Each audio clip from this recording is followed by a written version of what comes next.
नमस्कार, आदाब। Crime petrol the burning cases श्रृंखला के आज के एपिसोड में आप सबका स्वागत है। बलात्कार शायद एकमात्र ऐसा अपराध है जहां अपराधी से ज्यादा पीड़ित पर सवाल उठाए जाते हैं। उसका चाल चलन, उसका चरित्र, उसके कपड़े, उसका पहनावा, हर चीज माइक्रोस्कोप के नीचे आ जाती है। समाज का हर पक्ष उस एक हादसे के लिए उस महिला पर बार बार प्रहार करता है जैसे कि सारी गलती उसी की हो। उसकी प्रतिष्ठा को तार तार कर देता है, उसके आत्मविश्वास को चीर देता है, हर कदम पर उसके साथ भेदभाव करता है, उसके जख्मों को कुरेदता है, उसकी हिम्मत को पस्त कर देता है। इसीलिए भारतीय कानून के तहत किसी भी बलात्कार की पीड़ित लड़की की पहचान उसकी इजाजत के बगैर जग जाहिर करना एक जुर्म है। लेकिन हमारी आज की कहानी एक ऐसी महिला की है जिसने कानून द्वारा दी गई इस ढाल को अपनी इच्छा से त्याग दिया। इस देश के इतिहास में पहली बार बलात्कार की पीड़ित एक महिला अपनी इच्छा से मीडिया के सामने आई और उसने पूरी दुनिया को बेझिझक बताया कि उसके साथ क्या हुआ।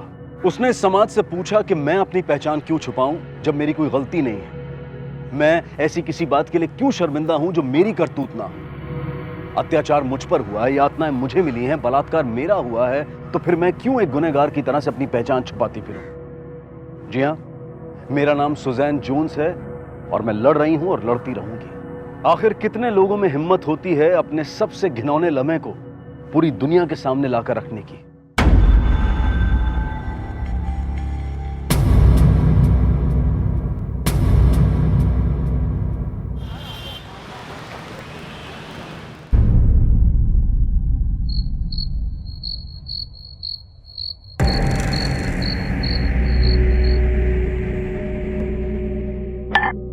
मम तैयार नहीं हुआ है? निया देख तो खिचड़ी गल गई कि नहीं। ठीक है। नहीं। चल सिम पे कर दे। ओके। मम अभी तक आप तैयार क्यों नहीं हुए?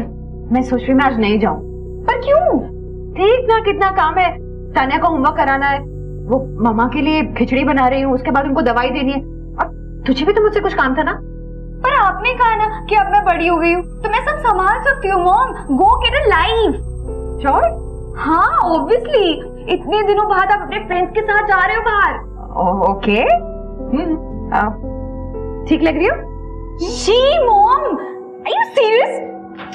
गो गेट अ लाइफ। ओके। ना ना ना ना ना। एक रात में ये तीसरा डिस्क है। तुम थकती नहीं क्या सुजैन? अरे आगे थक गई होती तो क्या एक के बाद एक डिस्क हॉप कर रही होती। कौन कहेगा ये 30 साल से ऊपर की है। देखो, बूढ़ा वो नहीं होता जो जिसकी उम्र हो जाती है, बूढ़ा वो होता है जो जिंदा दिल नहीं होता। यार एक लाइफ मिली है, एक चांस मिला है, so live it। चलो। ना ना ना।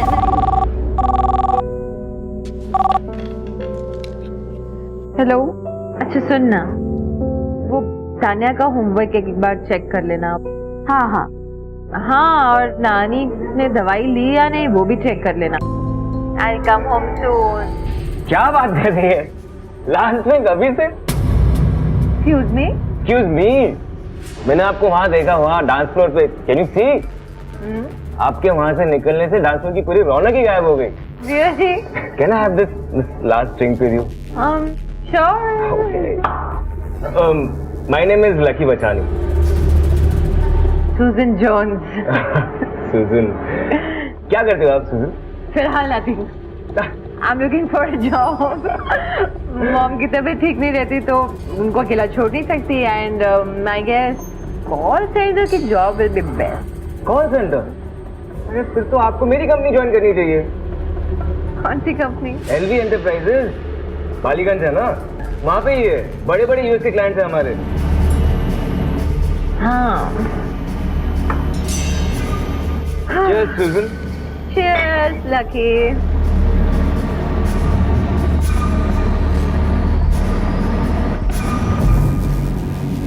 चल लकी। अरे अरफत, शौकत, माय फ्रेंड्स, ये सुजन। हाय। हाय। आई शुड लीव, मुझे देर हो रही है। अरे अरे हम भी निकल ही रहे। We'll drop you। Take it easy, I take a cab. मैं अपने आप मैनेज कर लूँ। I'll drop you to the cab। Okay.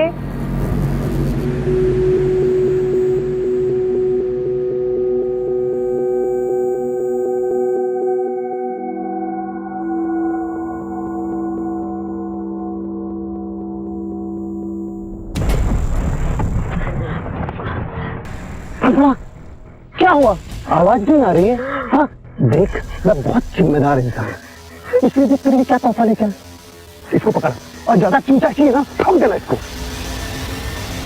ये देख दो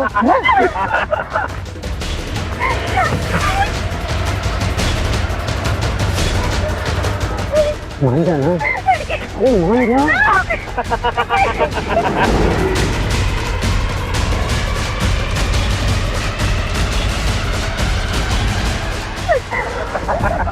मजा आ गया है।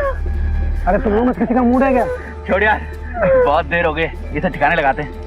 अरे गाड़ी धीरे कर, फेंक इसको। साइड में ले।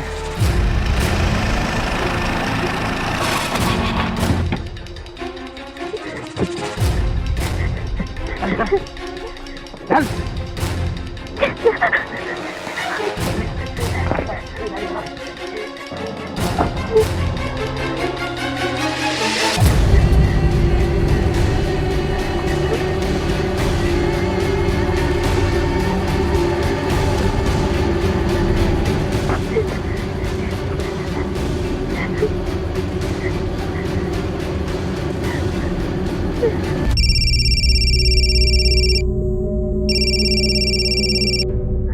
हेलो सुजन।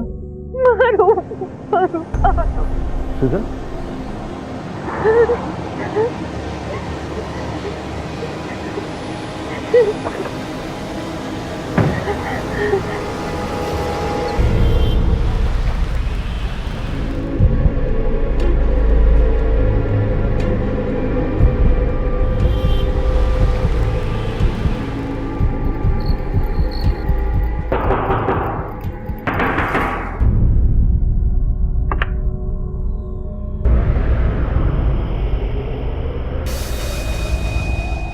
मॉम, कौन है निया? सुजैन, क्या हुआ बच्ची को? क्या हुआ सुजन? जिद करने लगी। मैं तो नहीं जानना चाहती थी। तो बोली क्या हुआ है? मेरे साथ क्यों किया?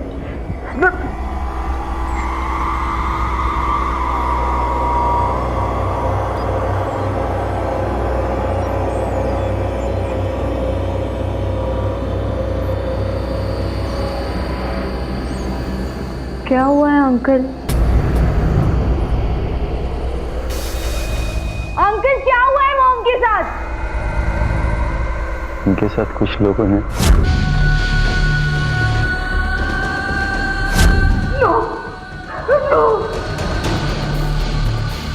उधार तो मुझे नहीं जाना। माने ही नहीं।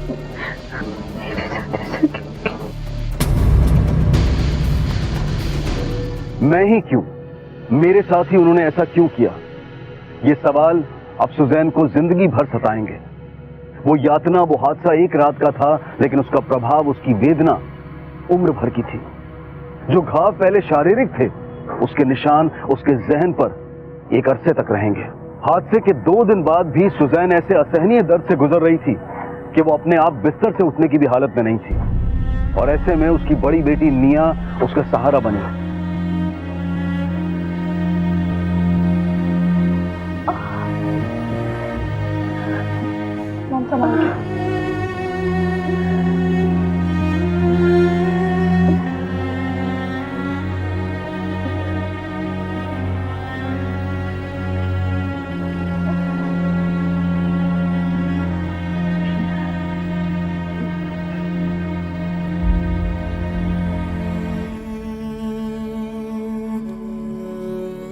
वो लड़की मुझे नौकरी दिलाने वाला था। मैंने कहा था मैं टैक्सी ले लूंगी, मुझे नहीं चाहिए लिफ्ट। नहीं माना। क्यों? क्यों? मेरे साथ ऐसा क्यों हुआ?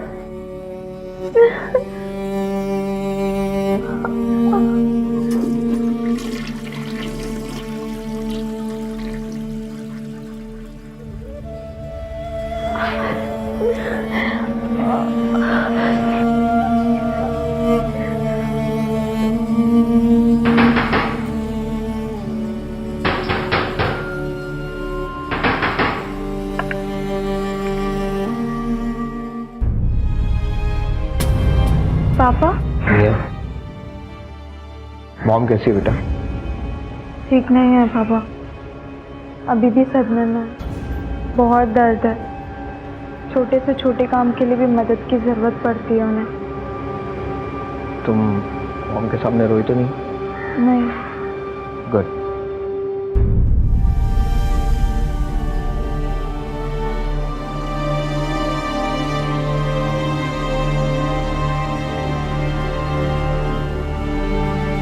सुजैन,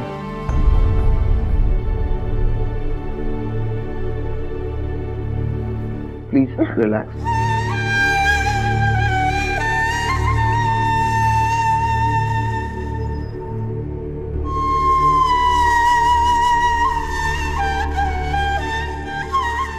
सुजैन का पूर्व पति नहीं बल्कि उसकी पूर्व सास, उसके माता पिता, उसके चाचा चाची और खुद उसकी बेटियां एकजुट होकर उसकी हिम्मत बढ़ाने के लिए उसके साथ मिलकर खड़े हो गए और साथ ही मिलकर यह भी तय किया कि अब उसका अगला कदम क्या होना चाहिए।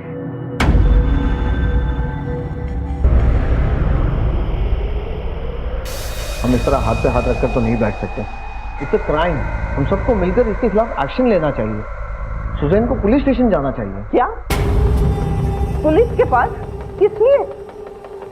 जो हुआ उसके साथ वो कुछ कम है क्या, जो अब दुनिया भर में ढिंडोरा पीटते रहेंगे? नहीं मार्था, पीटर बिल्कुल ठीक कह रहा है। जो डर कर बैठ जाएंगे तो उन दरिंदों की हिम्मत और बढ़ जाएगी। अच्छा, आज बड़ी तकलीफ हो रही है इसके लिए?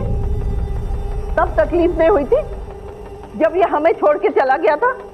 अरे मार्था, ये दोनों बातों को मत जोड़ो। हम यहाँ एक संगीन जुर्म की बात कर रहे हैं और सूजन का चुप रहना बिल्कुल सही नहीं होगा।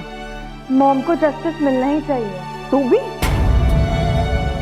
अब तो इतनी बड़ी हो गई है कि नानी को समझा सके। सुन रही है ना सुजैन, ये क्या चाहते हैं? सुना मम्मा, मैं जाऊंगी। बेटा, ये इतना आसान नहीं है।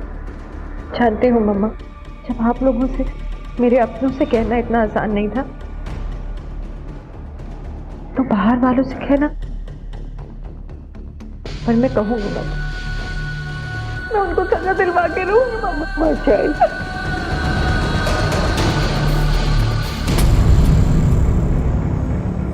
अरे साहब, FIR लिखवानी है।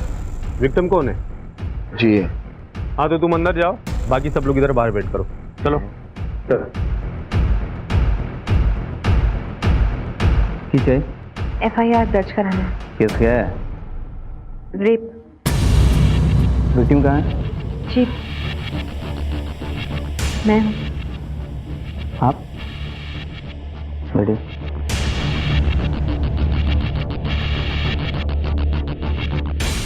बताइए बताइए, कब, कौन, कैसे, कहाँ? 12 फरवरी को मैं अपने फ्रेंड्स के साथ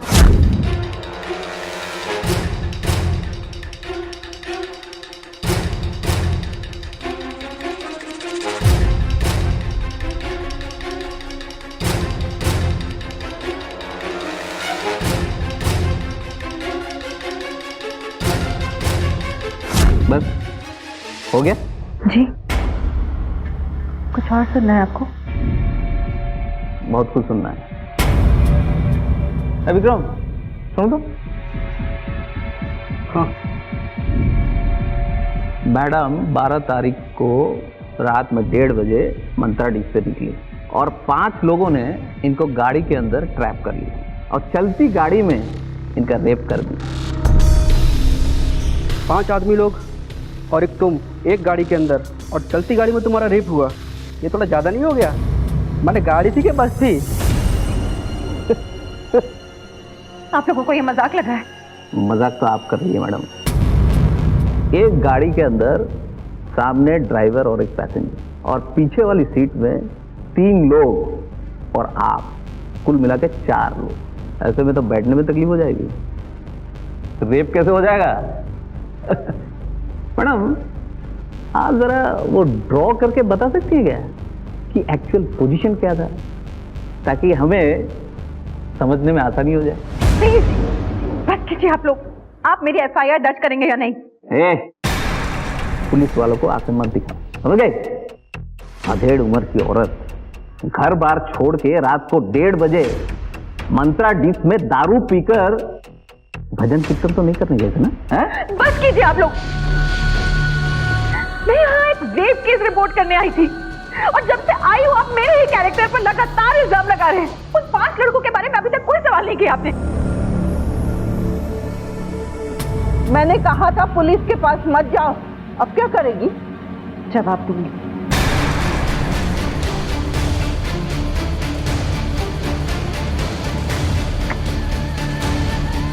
उन पुलिस वालों की जिल्लत का। मॉम, क्या करने वाली हो आप?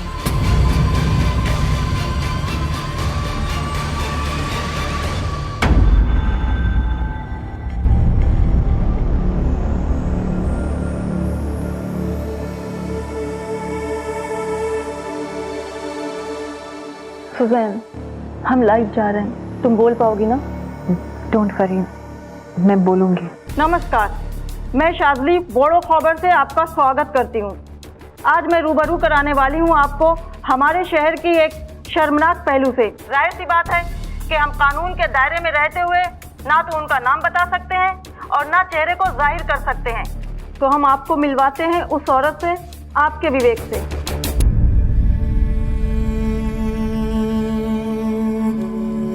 नमस्कार।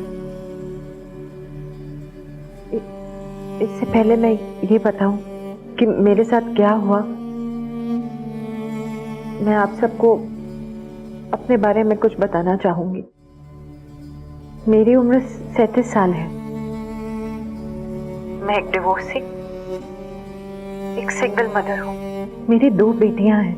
मैं पब्स और डिस्क में जाती हूँ।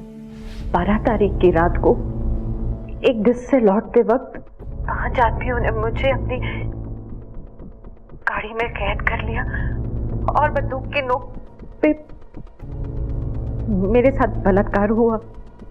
जब मैं FIR लॉन्च करवाने गई तो वहां स्टेशन ऑफिसर्स ने मेरे चरित्र के साथ बलात्कार शुरू कर दिया। वो पहले से ही मान बैठे थे कि मैं एक बदचलन औरत हूं जो कि बलात्कारियों पर झूठा इल्जाम लगा रही है। मेरी कंप्लेंट तो उन्होंने बन मार के लिख ली, लेकिन मुझ पे तहकीकात पहले से ही शुरू कर दी।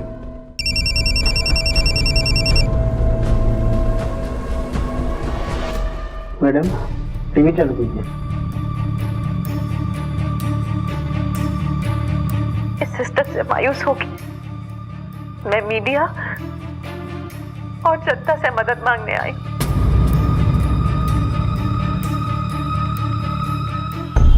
मैम, कैमेक्स स्ट्रीट रेप विक्टिम के बारे में आपका क्या कहना है? मैम, क्या आपका प्रशासन उन पुलिस अधिकारियों के खिलाफ कोई एक्शन लेगा? मैम, आपको नहीं लगता कि ये शहर महिलाओं के लिए धीरे धीरे असुरक्षित होता जा रहा है? देखिए, ऐसा कुछ भी नहीं है, ये सिर्फ मनगढ़ंत कहानी है हमारी पार्टी को बदनाम करने के लिए। कोई रेप वेप नहीं हुआ है। धन्यवाद। माननीय मंत्री जी, तो क्या आप ये कहना चाह रही हैं कि वो महिला झूठ बोल रही है? सरासर झूठ बोल रही है। वो विपक्ष पार्टी की कोई मोहरा होगी, तभी तो हमारी पार्टी को बदनाम कर रही है। इसीलिए खेल खेला जा रहा और कुछ भी नहीं। गॉड से डरो, झूठी औरत, तुम्हारी भी कोई बेटी होगी? बोलने दो मामा, इनका ये झूठ ही अब मेरी ताकत बनी।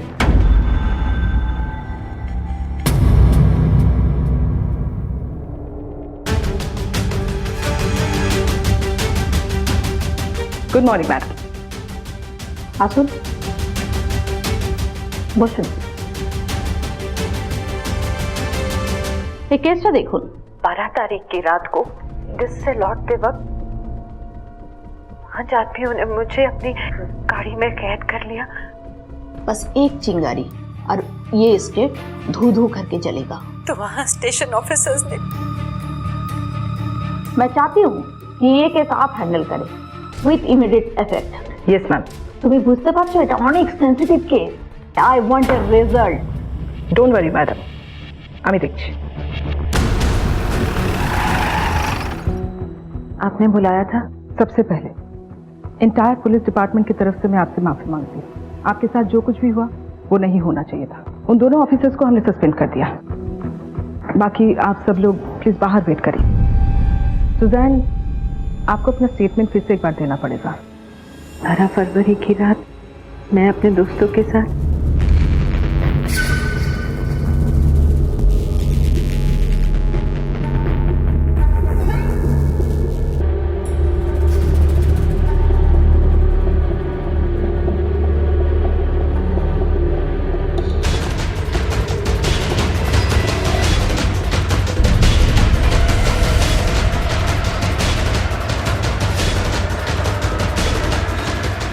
एक और आदमी ने मेरे हाथ पकड़ लिए और शौकत ने बंदूक दिखाकर मेरे साथ बलात्कार किया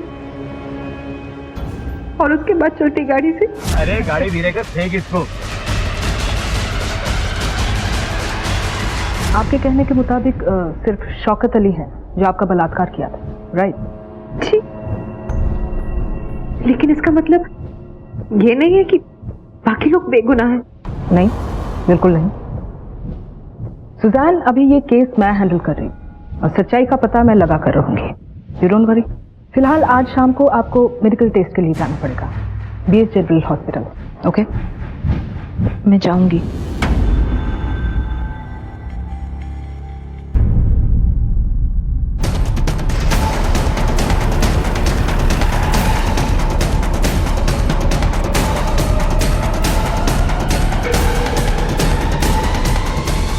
ये सब बंद करिए। ये लाइट बंद करो रे। सुजैन जोन्स के केस के बारे में तो सुना होगा आपने। Yes madam. आप ही के डिस्क के बाहर हुआ है कांड। उस केस के बारे में कौन नहीं जानता मैडम। आप जो जानना चाहेंगी मैं पूरी कोऑपरेशन करूंगा। फिलहाल इतना बताइए, 12 फरवरी की CCTV फुटेज है ना आपके पास? है ना मैडम। और CCTV कैमराज सिर्फ डिस्क के अंदर ही है या बाहर पार्किंग लॉट में भी है? पार्किंग लॉट में भी है मैडम। 12 फरवरी की सारी फुटेज मुझे लाल बाजार में चाहिए, मेरे ऑफिस में।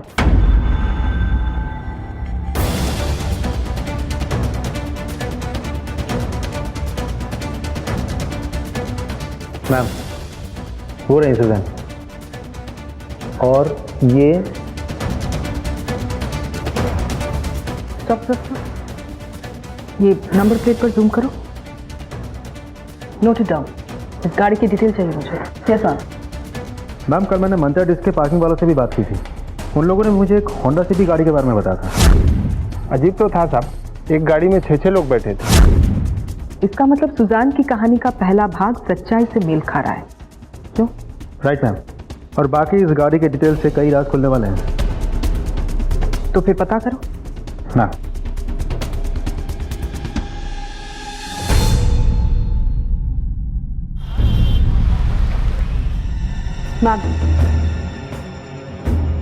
आरटीओ से उस गाड़ी के मालिक का पता चल गया है। बड़ा बाजार का कोई बिजनेसमैन है, AK बजौरिया।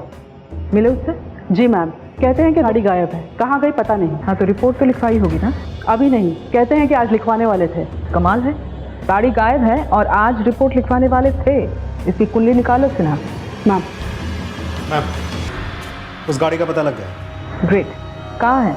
गरचा रोड के पास लवारिस पड़ी मिली। फॉरेंसिक को खबर करो। Let's go.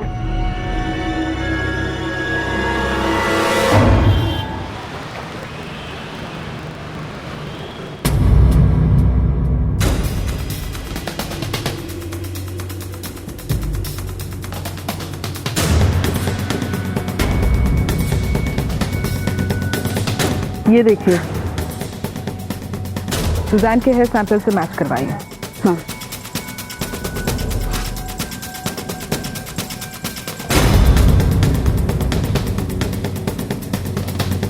ईयररिंग। ये तो मेरा ईयररिंग है। सिन्हा, मिस्टर बजौरिया के बारे में और कुछ पता चला? जी मैम, खानदानी बिजनेसमैन है। घर में बीवी और एक बेटा है, अमित बजौरिया। अपने बाप के बिजनेस में उनकी मदद करता है। सुजैन, मिस्टर बजौरिया का बेटा अमित, पहचानती हैं? यही है मैडम, ये जो उस रात गाड़ी चला रहा था।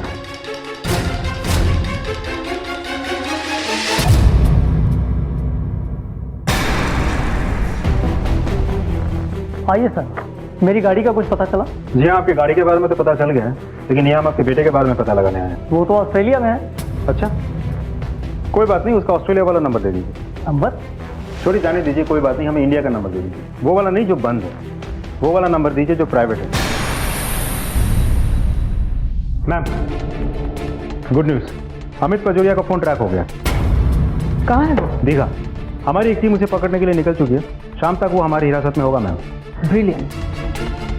एक बार ये अमित बजोरिया हमारे हाथ लग जाए ना, फिर बाकियों को भी एक एक कर उनके दिल से खोद निकालेंगे। उसी ने हमें स्माइल करके लाइन दी थी। पाल, हाँ बोल। उस रात मैं ही कार चला रहा था, पर मैंने रेप नहीं किया। हाँ जानती हूँ, तेरे साथ उस दिन जो लोग थे तेरे साथी, सबका नाम, पता और फोन नंबर अभी के अभी चाहिए मुझे। उस मेरे साथ कमाल खान था, फिर निसार खान था, उसका भाई रहमान और मोहम्मद आलम था। 1 घंटा देती हूँ पाल, सभी के सभी कस्टडी में चाहिए मुझे। मैम,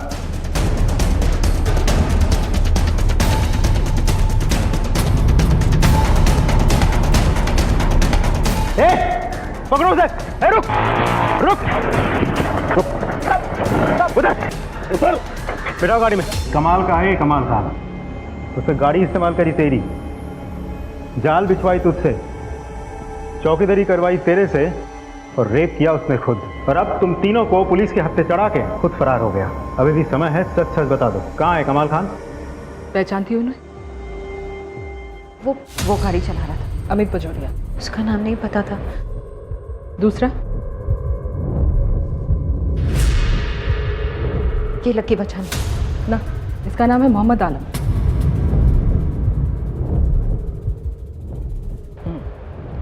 आगे? वो अराफत। ना, फिर से गलत। वो रहमान है। सुजैन, इन लोगों ने तुमसे गलत नाम बताए थे ताकि इन तक पहुंचना मुश्किल हो जाए। वो शख्स जिसने अपना नाम शौकत अली बताया था, जिसने तुम्हारा रेप किया, उसका असली नाम है कमाल खान, और 5वां है निसार खान। वो दोनों अभी तक फरार हैं, पर बहुत जल्द हम उन्हें पकड़ लेंगे ना, घबराओ मत। हमारे पास उनके असली नाम है, चार्जशीट फाइल करके उनके खिलाफ केस चलाया जा सकता है। सुजैन जोन्स, इंसाफ की तरफ बहुत बड़ा कदम उठाने जा रही हो। मेरी कॉन्ग्रेचुलेशंस।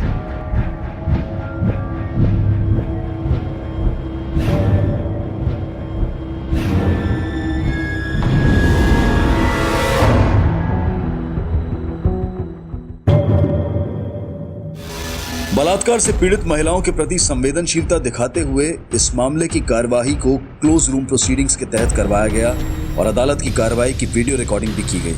यही नहीं, पीड़िता प्रभावित ना हो इसलिए आरोपियों को भी सुजैन से दूर रखा गया। मिस सुजैन, आप काम क्या करती हैं?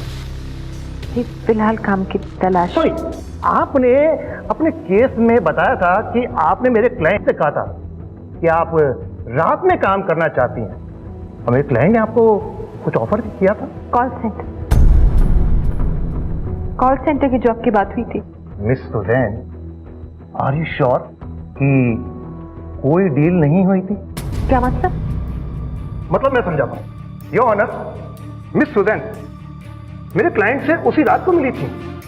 इनके बीच एक डील हुई और उसी रात को ये 5 लड़कों के साथ कार में जाने को तैयार हो गई।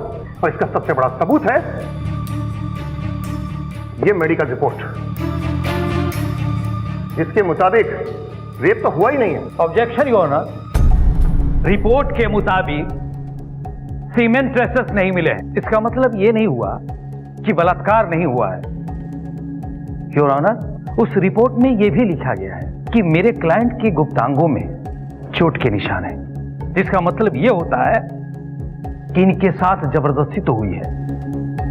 ऐसी क्या जबरदस्ती हुई होगी बर्मन साहब की सीमन के निशान भी नहीं है? मैं बताती हूँ। सीमन के ट्रेसेस इसीलिए नहीं मिले, कमाल खान ने कॉन्डम यूज किया था। एक नहीं, दो। That's it, Your Honor. इसका मतलब यह हुआ कि मेडिकल रिपोर्ट्स इनकंक्लूसिव हैं, लेकिन हम उन संभावनाओं को नजरअंदाज नहीं कर सकते कि बलात्कार नहीं हुआ है। ये अदालत केस की अगली तारीख तक मुलतवी की जाती है। ये केस एक फास्ट ट्रैक केस था और मीडिया की मेहरबानी से काफी वक्त तक सुर्खियों में रहा और देश भर में चर्चा का ज्वलंत विषय बना रहा। लेकिन इस सब के बावजूद ये केस बहुत धीमी गति से आगे बढ़ रहा था। बाहर सुजैन के लिए परिस्थितियां काफी मुश्किल होती जा रही थी। केस लड़ने के लिए तो एक एनजीओ का सहारा मिल गया था, लेकिन घर चलाना मुश्किल हो रहा था। जमा पूंजी खत्म हो रही थी। सुजैन को एक नौकरी की सख्त जरूरत थी। निया, आज आने में इतनी देर कर दी बेटा? सॉरी मॉम, लौटते वक्त रास्ते में जैस्मिन आंटी से ट्यूशन की बात करने गई थी। ट्यूशन? तुम तो इतनी ब्राइट स्टूडेंट हो, तुम्हें ट्यूशन की क्या जरूरत है? नहीं, मैं ट्यूशन लेने के लिए नहीं, मैं ट्यूशन देने की बात कर रही हूँ। थोड़े पैसे आ जाएंगे तो आपकी भी हेल्प हो जाएगी। डोंट वरी बेटा, मैं भी जॉब सर्च कर रहा हूँ। Everything will be fine, don't worry. No dad, मेरे होते हुए आप दोनों को काम करने की कोई जरूरत नहीं है। वैसे भी मुझे एक जॉब इंटरव्यू के लिए कॉल आया है। ये जॉब तो मैं लेकर ही रहूंगी। देखना, सब ठीक हो जाएगा।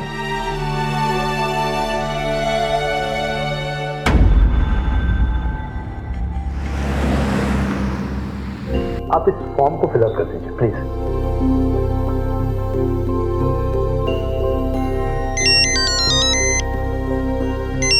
एक्सक्यूज मी, हेलो, जानते हैं कौन है? Thank you. सुजल जी, आप प्लीज ये फॉर्म दे दीजिए। पर मैंने डिटेल्स अभी भरी नहीं। हाँ, मेरे पास नंबर है ना आपका, HR कॉन्टेक्ट कीजिए, please leave. You are right. Your HR will contact me. And say I'm sorry, Miss Susan Jones. Rape victims को नौकरी देना हमारी कंपनी पॉलिसी के खिलाफ है, राइट? हाँ निया? मॉम, तानिया, प्लीज आप जल्दी आ जाओ। मैं आ रही हूँ। क्या हुआ बेटा? हाँ, तो ये चोट कैसे लगी? हाँ, मैं भी दवाई लेकर आती हूँ। मॉम, आपके साथ रेप हुआ था ना?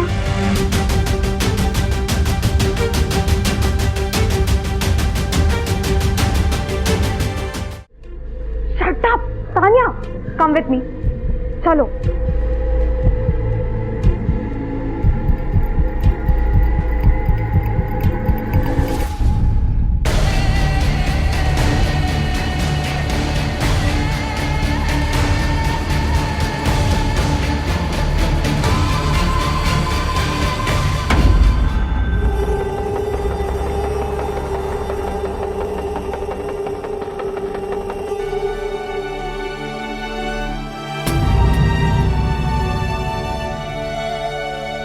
मॉम, हम हार नहीं मानेंगे, हम लड़ेंगे, आखिरी दम तक लड़ेंगे।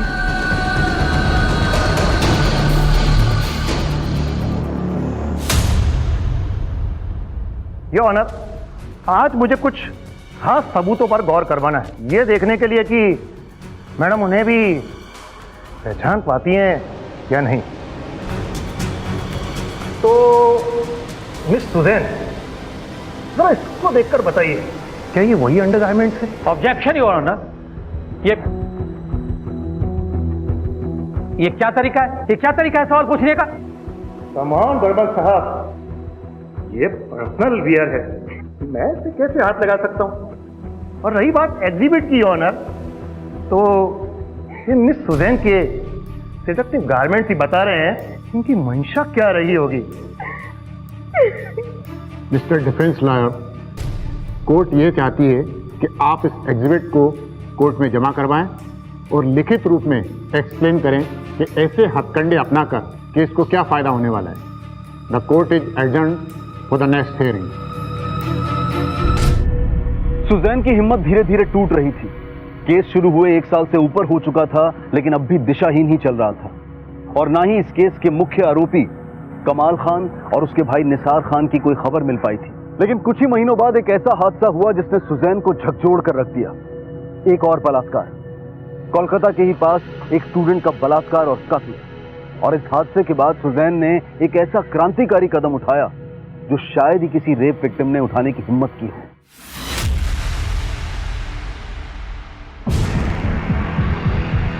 नमस्ते, मेरा नाम सुजन जोन्स है। मेरे साथ रेप हुआ है, पर मैं विक्टिम नहीं हूँ। मैं बस सुजन जोन्स हूँ। मैं बड़े गर्व के साथ दुनिया को बता रही हूँ कि मैं सुजन जोन्स हूँ, क्योंकि मैं एक मुजरिम की तरह गुमनामी के अंधेरों में नहीं जीना चाहती। यह अंधेरा उन मुजरिमों को, उन बलात्कारियों को मिलना चाहिए, ना कि हमें, जिनके साथ ये जुर्म हुआ है। मैं अपना नाम इसलिए बता रही हूँ क्योंकि मुझे आपकी हमदर्दी नहीं चाहिए, आपका शक, आपके आरोप नहीं चाहिए। मुझे सिर्फ अपनी आजादी चाहिए। मैं सिर्फ और सिर्फ सुजन जोन्स हूँ।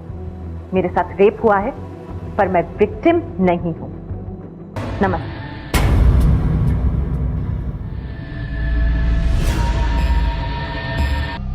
मॉम, आपको क्या लगता है अब जो आपने सारी दुनिया को अपनी पहचान बता दी है तो सब कुछ बदल जाएगा? पता नहीं, लेकिन मैंने अपनी आइडेंटिटी इसीलिए डिस्क्लोज की क्योंकि मैं ये जिल्लत भरी जिंदगी नहीं जीना चाहती। मैंने सबको बता दिया है कि मैं बिल्कुल शर्मिंदा नहीं हूं, मेरे साथ बलात्कार हुआ है। अब वो इस बात को कैसे लेते हैं, ये उनकी मर्जी। I am so proud of you mom. आप बहुत बहादुर और स्ट्रांग वुमेन हो। थैंक गॉड आपके जैसे अच्छी मम्मी हमें मिली। I love you. अच्छा, हम लोग बहुत दिनों से बाहर नहीं गए एक साथ। कितना अच्छा लग रहा है ना इतने दिन बाद बाहर आके। Thank you. जल्दी देख के बताओ, बहुत भूख लगी है। मॉम मैं ग्रिल वेजिटेबल सूप पीऊंगी। ओके, और तुम तान्या? Mom ice cream. बस। वेटर, मैं खाऊंगी चिकन सूप। मैनेजर साहब, किसी वेटर को भेज दीजिए, ऑर्डर देना है। सॉरी मैम, हम आपको सर्व नहीं कर सकते। Why? हमारा फैमिली रेस्टोरेंट है, रेपुटेशन का सवाल है। I don't believe this. You mean आप मुझे इसलिए सर्व नहीं कर सकते क्योंकि मैं सुजन जोन्स हूँ? वो आप जो भी समझे, पर मैं आपको अलाउ नहीं कर सकता। ये है आपकी रेस्टोरेंट की पॉलिसी। आपका नाम क्या है? मैं आपके खिलाफ रिपोर्ट करूंगी। सुबीर रंजन, शॉक से रिपोर्ट कीजिए। Please leave now, please ma'am.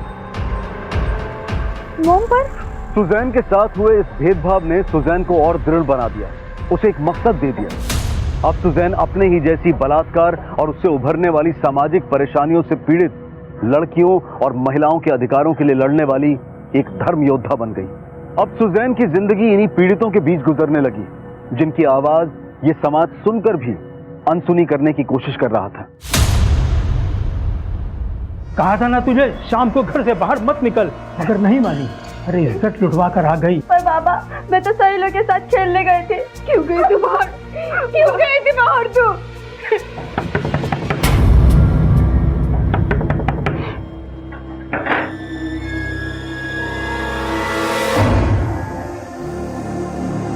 क्या हो रहा है यहाँ? क्यों मार रहे हैं ऐसे? बोला था शाम को घर से बाहर मत निकलना, पर मेरी बात नहीं मानी। अरे बलात्कार हुआ इसका। तो इसमें इसकी क्या गलती है? क्या उम्र है इसकी? अरे पूरे 15 साल की हो गई है। 15? आपकी पत्नी और मेरी उम्र शायद एक ही है। अगर मेरे साथ बलात्कार हो सकता है तो आपकी पत्नी के साथ भी हो सकता है। बात उम्र की नहीं है और ना ही लड़की की गलती। बलात्कारियों को तो सिर्फ जिस्म दिखता है, वो चाहे आपकी 15 साल की बेटी हो, 37 की मैं, 70 की बुजुर्ग या फिर 8 महीने की बच्ची। बलात्कारी तो किसी को भी अपना निशाना बना सकते हैं, लेकिन ये बात आप लोगों को समझ क्यों नहीं? दीदी दीदी दीदी क्या हुआ? दीदी दीदी, अरे उनको क्या हो गया? I am sorry mister John, खबर अच्छी नहीं है। जिस बीमारी से वो गुजर रही है उसे दिमागी बुखार कहते हैं, और जो उसकी कंडीशन है उसे देखकर लगता है कि उसके पास समय बहुत कम है।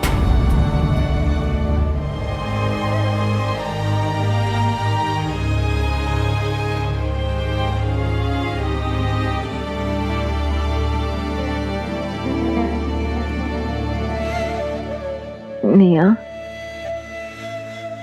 मुझे नहीं लगता कि मैं यहाँ से घर वापस जा पाऊंगी। अगर मुझे कुछ हो गया तो ये लड़ाई खत्म नहीं होगी मॉम। मैं लड़ूंगी, आखिरी दम तक लड़ूंगी, जब तक हमारी जीत ना हो।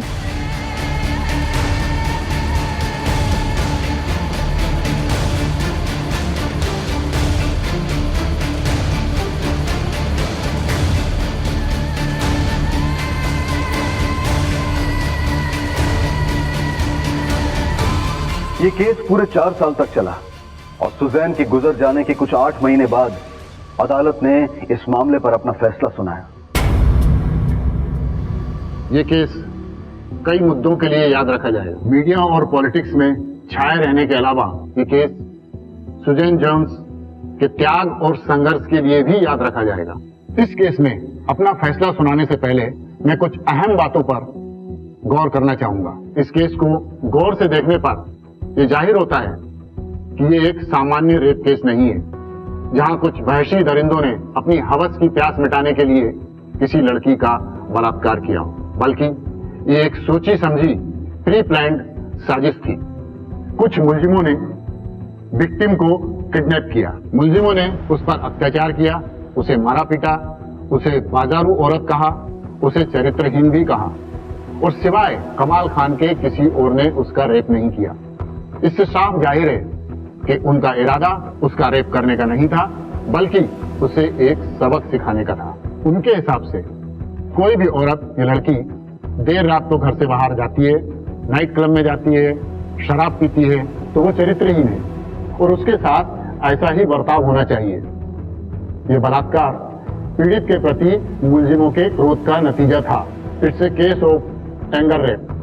सारे गवाहों और सबूतों को मद्देनजर रखते हुए ये अदालत मोहम्मद आलम, अमित बिजोरिया, रहमान खान, कमाल खान और निसार खान को 10-10 साल की कैद बामशक्कत की सजा सुनाती है। इस मामले का मुख्य आरोपी कमाल खान और उसका भाई निसार खान कोर्ट के फैसले के वक्त भी फरार थे, लेकिन कोलकाता पुलिस उन्हें तलाश करने के लिए लगातार कोशिश कर रही थी और उन्हें पकड़ने के लिए बांग्लादेश से लेकर पूरे उत्तर भारत में उन्होंने अपना जाल फैला रखा था। और तकरीबन 1 साल बाद उनकी मेहनत रंग लाई और कोलकाता पुलिस ने नोएडा पुलिस की मदद से कमाल खान और निसार खान को दिल्ली के पास धर दबोचा। जब माता पिता बेटे और बेटी के बीच में फर्क करते हुए दोनों के सामाजिक व्यवहार के लिए अलग अलग मापदंड तय करते हैं, तो वहीं पर बोया जाता है इस जघन्य अपराध का बीज। ऐसे ही लोगों के मन में मर्दों के हक और औरतों की हदों को लेकर गलत धारणाएं पनपती हैं और जब ये लोग किसी लड़की या किसी महिला को इन धारणाओं के विपरीत व्यवहार करते हुए देखते हैं तो इनका खून खौल उठता है और तब जन्म होता है बलात्कार जैसे जघन्य अपराध का। इस मसले का सिर्फ एक ही हल है और वो है शिक्षा, जो ये सिखाए कि लड़के और लड़कियों के हक और हद में कोई फर्क नहीं है और कोई फर्क होना भी नहीं चाहिए। और ये शिक्षा जितनी कम उम्र में बच्चों के दिल में बसा दी जाए उतना अच्छा है। देखते हैं हमारे आज के एपिसोड की दूसरी कहानी।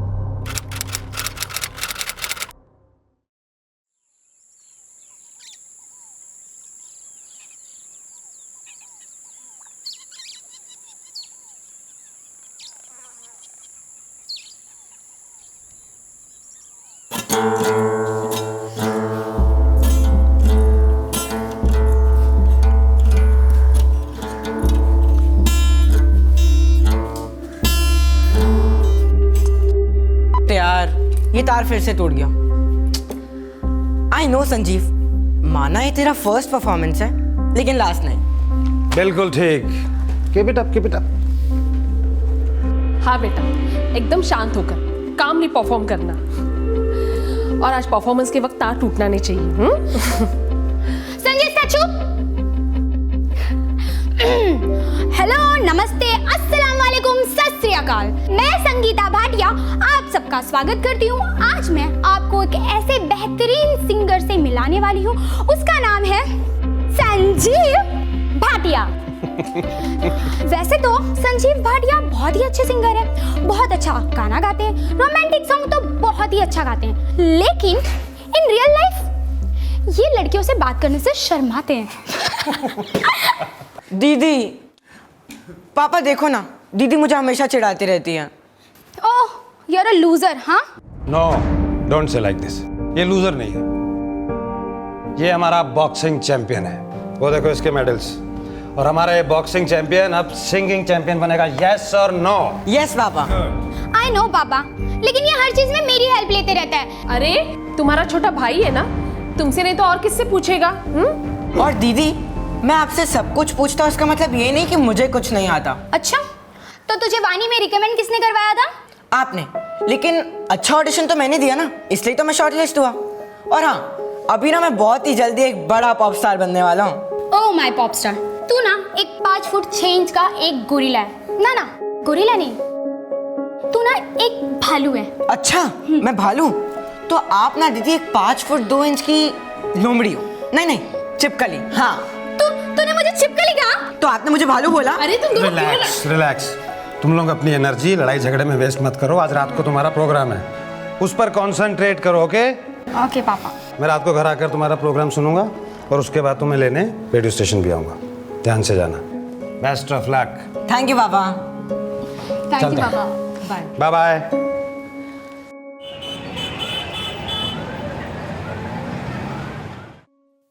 संजीव, मैंने तुझे बोला था ना जल्दी रेडी होने को, लेकिन तूने लेट कर दिया।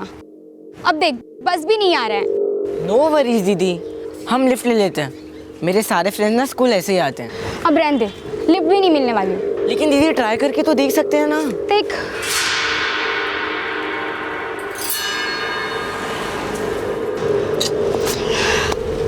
Bad luck.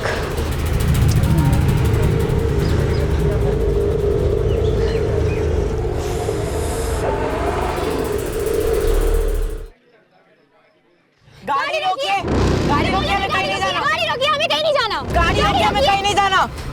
गाड़ी रोकिए, गाड़ी रोकिए, हमें कहीं नहीं जाना।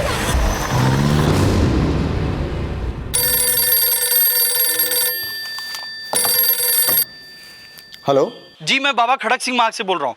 मैंने अभी अभी ग्रे कलर की गाड़ी में 2 बच्चों को देखा है। कोई उन्हें जबरदस्ती ले जाने की कोशिश कर रहा है जनाब। कौन थे वो बच्चे? जी, मैं ये तो नहीं जानता, लेकिन एक बात जरूर है कि अभी अभी वो गाड़ी आनंद प्रभात सर्कल की तरफ गई है। आपने गाड़ी का नंबर नोट किया? जी, HRK MRK 3930। 3930, ठीक है, हम पता करते हैं।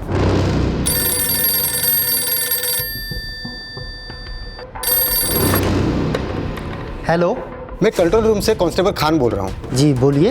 आपके इलाके की एक शिकायत दर्ज की गई है। जी, क्या शिकायत है? रोको गाड़ी! गाड़ी रोको! गाड़ी रोको! गाड़ी रोकिए अंकल। रोको गाड़ी! गाड़ी रोको! कहीं नहीं जाना हमें। रोको गाड़ी! गाड़ी रोको! अंकल गाड़ी रोकिए।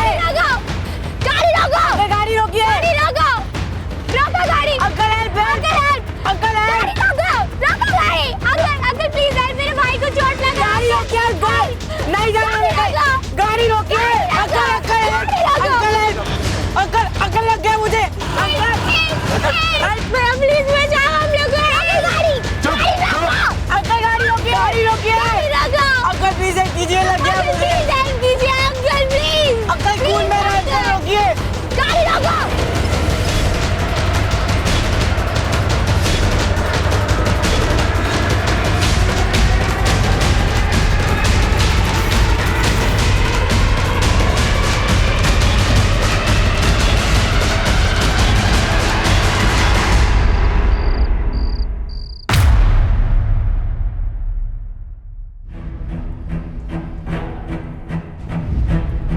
जनाब, ग्रे कलर की गाड़ी थी, शंकर रोड से राजेंद्र नगर की तरफ आ रही। उसमें एक मुंडा और एक कुड़ी थे। मुझे लगता है जनाब बहुत तकलीफ में थे, उनके ऊपर कुछ ना कुछ मुसीबत आने वाली है जनाब। सरदार जी, उस मुंडे और कुड़ी को जानते हो आप? नहीं जनाब, मैं नहीं जानता जनाब। और उनके साथ गाड़ी में कौन था? 2 आदमी और थे जनाब। सरदार जी, उनके बारे में आपको कुछ पता ही नहीं तो हम एक्शन क्या लेंगे? जरूर कोई लव शव का चक्कर रहा होगा। चलिए जाने दीजिए इसे। वो नहीं जनाब, लव शव का कोई चक्कर नहीं, उनकी तो उम्र भी नहीं थी लव शव करने की। और एक बात जनाब, वो मुंडे के शर्ट पे मैंने खून देखा जनाब। अंकल प्लीज हेल्प कीजिए, लग गया मुझे। Uncle please. उनके साथ ना कुछ अनहोनी होने वाली है जनाब, कुछ ना कुछ तो गलत होने वाला है। और इंसानियत नाम की भी तो कोई चीज़ होती है ना जनाब। आप मेरी FIR लिख लो जनाब प्लीज़। अच्छा सरदार जी, गाड़ी का नंबर तो देखा होगा आपने जिसमें दोनों बच्चे थे? गाड़ी का नंबर जी जनाब, HRK 3930। सर, कंट्रोल रूम से फ़ोन आया था। कोई ईश्वर चंद्र नाम के आदमी ने गाड़ी नंबर MRK 3930 में 2 बच्चों को देखा, जो गाड़ी का कलर ग्रे बताया जा रहा है, जिसमें बच्चों को ज़बरदस्ती खड़क सिंह मार्ग से आनंद प्रभात मार्ग की तरफ ले जाया जा रहा था। आनंद प्रभात? जी।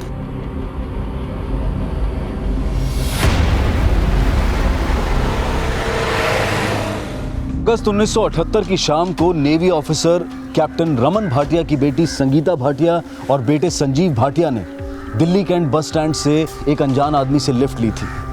लेकिन उसके 1 घंटे के बाद तकरीबन 7 बजे वो जिस मनोदशा से गुजर रहे थे उसका अंदाजा लगा पाना आसान नहीं होगा। पर आगे उनके साथ क्या होने वाला था ये तब भी रहस्य बना हुआ था। लेकिन उनके साथ घटी उस घटना के 2 आई विटनेसेस में से एक कुलजीत की एफआईआर झंडेवाला पुलिस स्टेशन में अभी सिर्फ लिखी ही गई थी।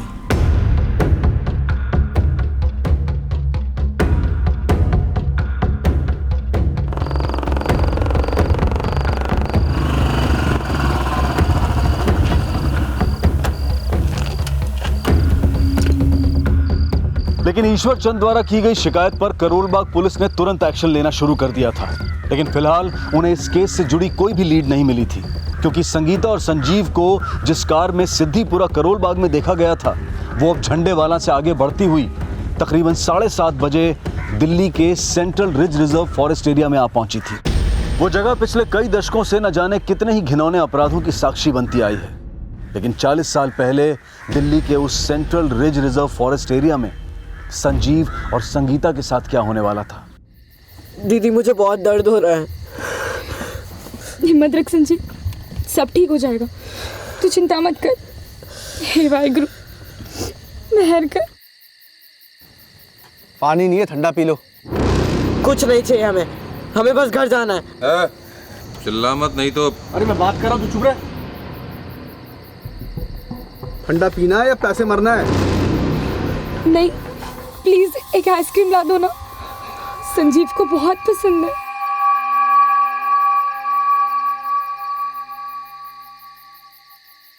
लो खाओ, चलो। नहीं चाहिए। ले ले, ले ले, ले।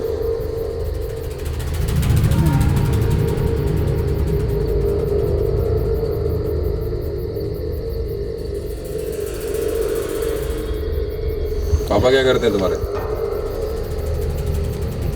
नेवी ऑफिसर है, उन्हें पता लगा ना तो छोड़ेंगे नहीं तुम्हें।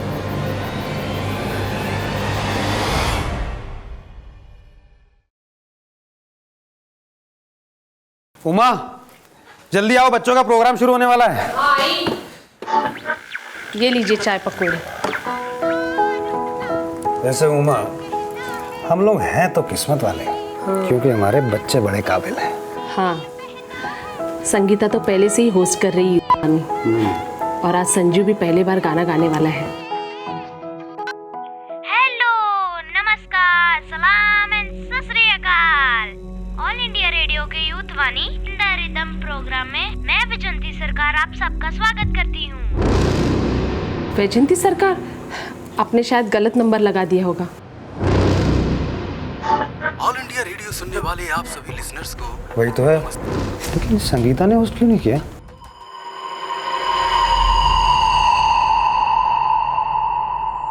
संजीव, संजीव, संजीव, संजीव। मैं भी आपके साथ चलती हूँ। नहीं, तुम यहीं रुको, शायद संजीव का गाना आ जाए। टेंशन मत लो, कुछ हुआ होगा शायद जिसकी वजह से संगीता ने होस्ट नहीं किया। तुम यहीं रुको, मैं अभी उनको लेकर आया हूँ। इस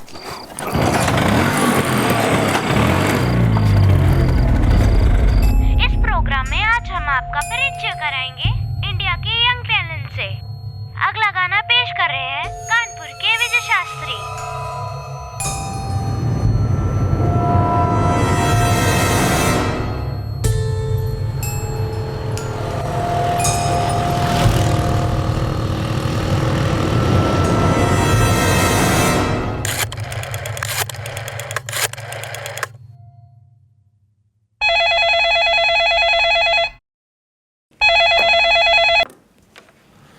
हेलो जी, मैं राजेंद्र नगर पुलिस स्टेशन से अजय शर्मा बोल रहा हूँ। जी, हमारे यहाँ पे एक शिकायत दर्ज की गई है जो शंकर नगर में हुई घटना से जुड़ी है। शंकर रोड करोल बाग? जी, ये एरिया हमारे पुलिस स्टेशन के अंडर नहीं आता है। देखिए, आप पूरा मामला बताइए, मैं इसकी सूचना करोल बाग पुलिस को दे देता हूँ।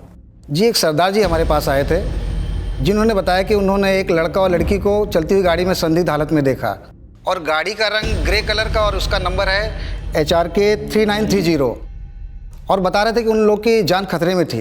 दीदी, दीदी, संजीव,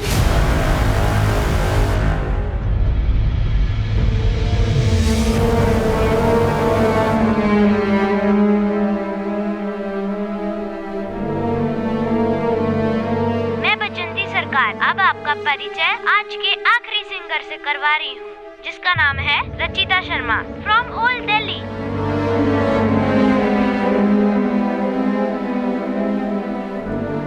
हे भगवान, आज संजीव ने भी गाना नहीं गाया और संगीता ने भी होस्ट नहीं किया। आखिर ये चक्कर क्या है? हे भगवान, बस सब कुछ ठीक हो।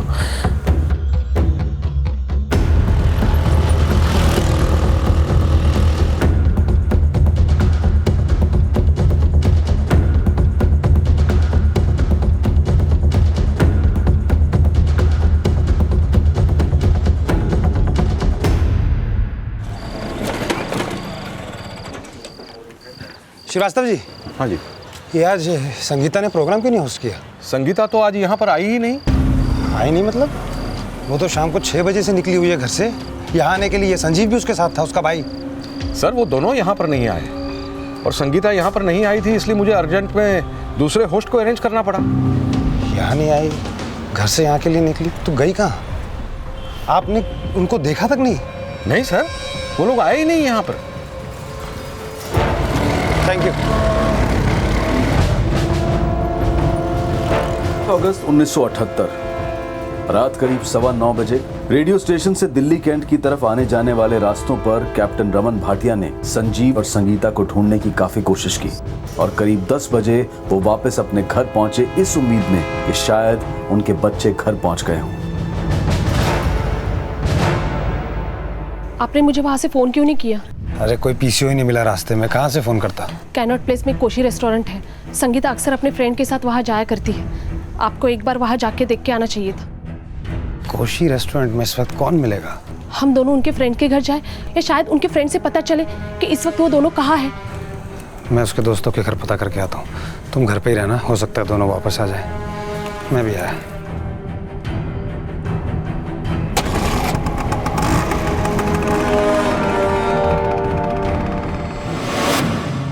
संजीव जल्दी कर, हम लोग को 45 मिनट्स पहले रिपोर्ट करना है। चल। हाँ बस 1 मिनट दीदी, आ रहा हूँ। हाँ हाँ चल। अरे रुको रुको 1 मिनट, ये गुड़ खा के जाओ। पर माँ, एग्जाम में जाते समय तो आप हमें दही और शक्कर खिलाते हो, तो आज गुड़ क्यों? तेरा भाई आज गाना गाएगा, अगर दही से गला खराब हो गया तो गुड़ भी शगुनी होता है, तुम दोनों को नजर से बचाएगा। पर माँ, रेडियो में तो सिर्फ सुनाई देता है, तो फिर नजर कैसे लगेगी?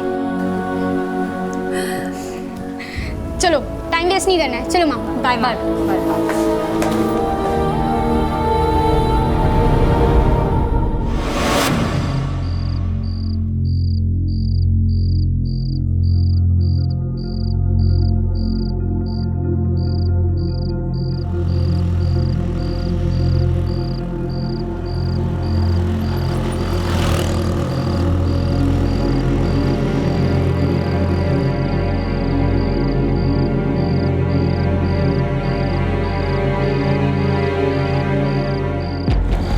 कैप्टन रमन, इतनी जल्दीबाजी में कहाँ जा रहे थे? राजीव, संजीव और संगीता शाम को 6 बजे निकले थे रेडियो स्टेशन के लिए, पहुंचे ही नहीं। मैंने पड़ोसियों से, दोस्तों से, सबसे पूछ लिया, कुछ पता नहीं चल रहा है। कर्नल खत्री के बेटे से पूछा तुमने? आशीष से? अरे हाँ वही, तुम्हें तो पता है ना कैसा है वो। संगीता का उसके साथ पहले भी झगड़ा हो चुका है। हो ना हो कहीं उसने कुछ किया हो।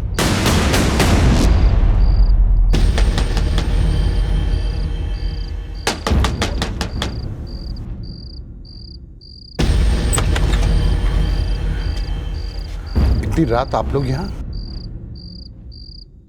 आपका बेटा आशीष कहाँ है? वो अंदर है, लेकिन इतनी रात में उसके बारे में क्यों पूछ रहे हैं? शायद वजह आपको मालूम हो colonel Khatri. What do you mean captain Raman? देखिए, उन बातों के लिए मैं पहले आशीष की तरफ से माफी मांग चुका हूँ। मेरा बेटा ऐसा नहीं है और उसे नहीं पता है कि संगीता और संजीव कहाँ हैं। यही बात मैं आशीष के मुंह से सुनना चाहता हूँ। आप प्लीज बुलाइए अपने बेटे को। Wait, I just call him out.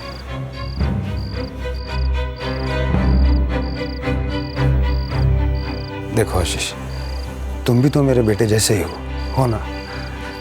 Uncle आपको कोई गलत फहमी हुई है। मुझे नहीं पता कि संगीता और संजीव कहाँ पर हैं, और मैं तो काफ़ी दिनों से उनसे मिला तक नहीं हूँ। सुन लिया? अब आप लोग जा सकते हैं।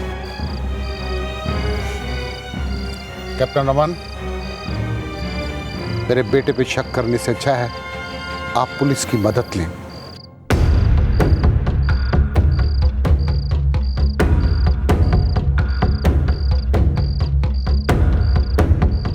कैप्टन रमन, मुझे ये कर्नल खत्री हमेशा ही अपने बेटे की गलती को छुपाता है and I have really doubt on him. अरे भगवान ना करे ऐसा कुछ हो। मुझे लगता है वो शायद किसी रोड एक्सीडेंट का शिकार हो गए होंगे। आई थिंक हमें दिल्ली छावनी से रेडियो स्टेशन के बीच में जितने भी हॉस्पिटल्स आते हैं उसमें एक बार पूछ लेना चाहिए। देवधर सही कह रहा है। और हाँ, तुम भाभी जी की फिक्र मत करना, मैंने अपनी वाइफ को वहाँ भेज दिया है, ठीक है? चलो। आ जाएंगे। पता नहीं मेरे बच्चे कैसे होंगे, किस हाल में होंगे।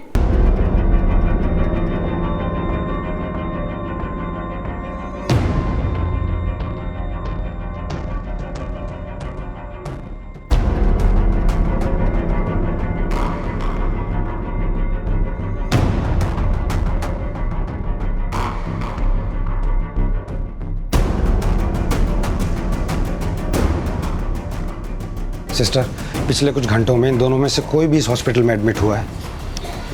देखिए जी, हमारे यहाँ इन दोनों बच्चों का ऐसा कोई केस नहीं आया है। एक बार ध्यान से देखिए प्लीज। नहीं सर, नहीं आया है। Sure sister? श्योर।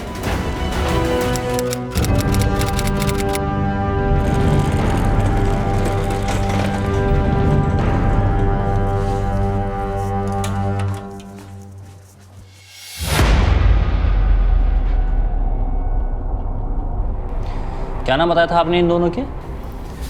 सर, मेरा बेटा संजीव है और बेटी संगीता। आप इनकी उम्र, कद, काठी, रंग, कौन से कपड़े पहने थे, सारी डिटेल हमको बताइए, हम पता करते हैं। सर, संजीव की उम्र है 14 साल और संगीता 16 साल की, और रंग फेयर। और height? Oh my pop star, तू ना 5 फुट 6 इंच का एक गोरिल्ला है। ना गोरिल्ला नहीं, तू ना एक भालू है, भालू। अच्छा, मैं भालू? तो आप ना दीदी एक 5 फुट 2 इंच की लोमड़ी हो। नहीं, चिपकली। हाँ। संजीव की हाइट है 5 फुट 6 इंच और संगीता की 5 फुट 2 इंच।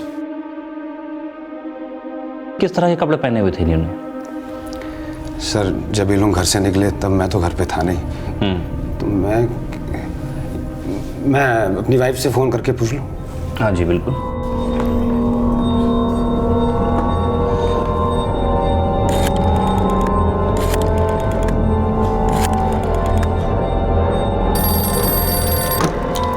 हेलो।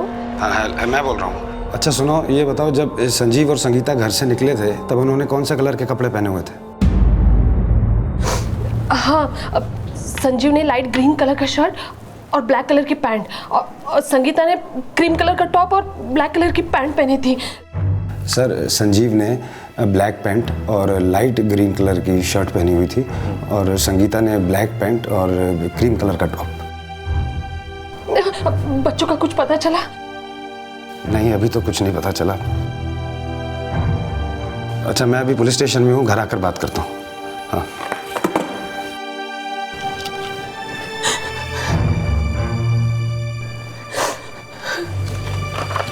ये एक्सरे स्लिप है, इसमें अपना अंगूठा लगा दीजिए।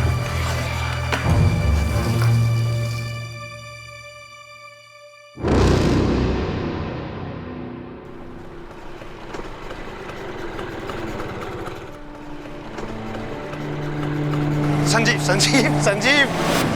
पापा मैं गाना गाऊं? नहीं, घर जाके गाना मैं भी गाऊंगा। अरे नहीं पापा प्लीज, स्कूटर पे बैठ के गाना गाने का मजा ही कुछ और है। पापा गा लेने दो, वैसे भी पानी के ऑडिशन में इससे तो कुछ गाया नहीं जाएगा। रहने दो दीदी, वहाँ तो मैं रॉकिंग परफॉर्मेंस देने वाला हूँ। अच्छा, ये आराम से संजीव, आराम से।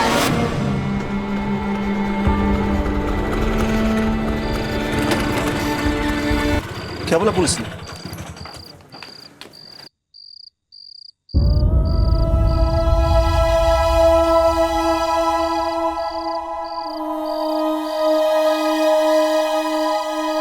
कंप्लेन लिखवा दिए, पर पुलिस वाले बोल रहे हैं जैसे कोई खबर मिलेगी तो बता देंगे। पर मैंने नेवी हेडक्वार्टर में कंप्लेंट की एक कॉपी देती है ताकि पुलिस जल्दी एक्शन ले ले। साहब मैं सेठ मंगत राम जी का ड्राइवर हूँ। सेठ मंगत राम कौन? तुम्हारा नाम क्या है? मेरा नाम हरभजन सिंह सोढ़ी है। सेठ मंगत राम जी है ना, उनकी केमिकल की फैक्ट्री है, तो मैं उनको लेकर घर जा रहा था तो काली मंदिर के पास वो विनोद जख्मी हालत पड़ा था। तो मेरे सेठ जी ने मुझसे कहा कि मैं उसका इलाज करवा दूँ। वो 2 चोर लोगों ने उसको पीट पीट के जख्मी हालत में वहाँ अधमरा छोड़ दिया था साहब।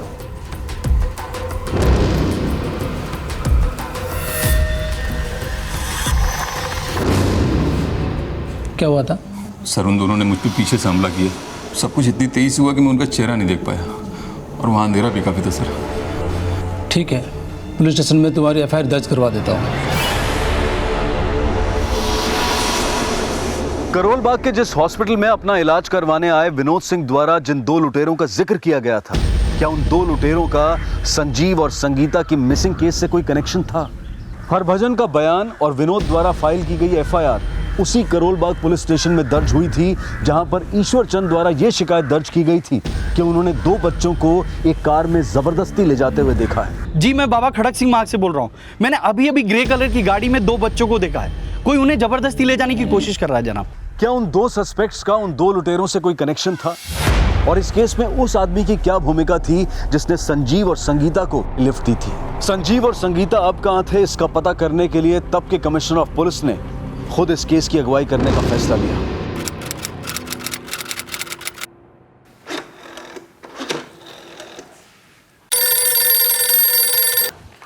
Hello, commissioner of police J Das here. Jain sir. Inspector Prakash, मुझे नेवी हेडक्वार्टर से एक इन्फॉर्मेशन मिली है। दिल्ली कंटोनमेंट पुलिस स्टेशन में कैप्टन रमन भाटिया के बेटा बेटी संगीता और संजीव का मिसिंग केस फाइल हुआ है। जी सर। क्या स्टेटस है? सर हमारी एक टीम कैप्टन रमन भाटिया के घर से लेकर रेडियो स्टेशन के सभी इलाकों में पूछताछ कर रही है। फिलहाल दोनों बच्चों का भी कुछ भी पता नहीं चला। कंट्रोल रूम में उन दोनों बच्चों की अपडेट भेजो ताकि दिल्ली के सभी पुलिस स्टेशंस में उनके मिसिंग होने का पता चले और शायद उनसे जुड़ी कोई इन्फॉर्मेशन सामने आए। We need to find these kids as soon as possible. Okay sir.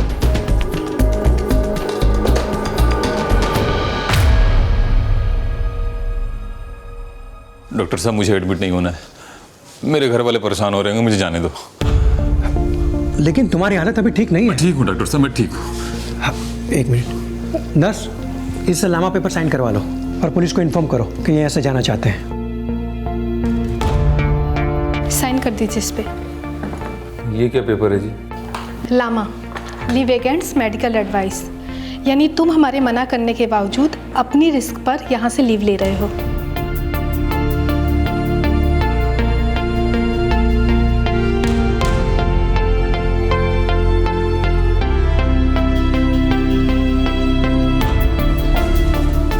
Sir ये वही आदमी है जिस पे 2 चोरों ने हमला किया था।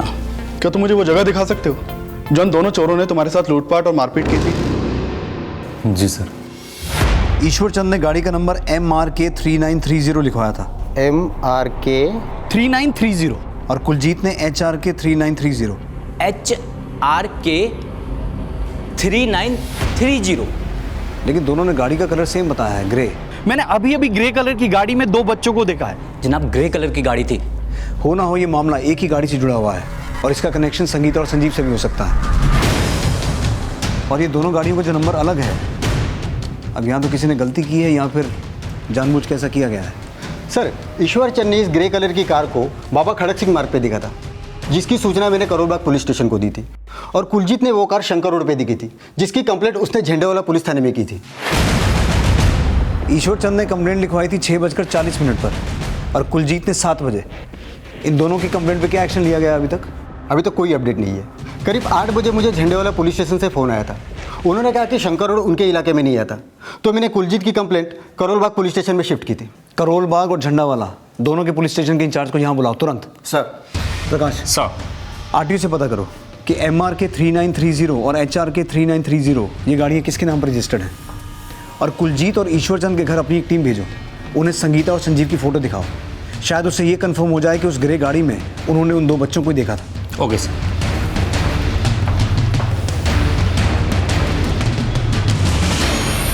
भाभी जी आप हिम्मत रखिए, पुलिस कमिश्नर खुद ही संजीव और संगीता के केस को हैंडल कर रहे हैं। अब देखिएगा, दोनों बच्चे सही सलामत घर वापस आ जाएंगे। 6 घंटे से ज़्यादा हो चुके हैं और उनका कुछ पता नहीं चला है अभी तक। पता नहीं किसी ने मार कर कहीं फेंक तो नहीं दिया मेरे बच्चों को। ओह माय पॉपस्टार, तू ना एक 5 फुट 6 इंच का एक गोरिल्ला है। तो आप ना दीदी एक 5 फुट 2 इंच की लोमड़ी।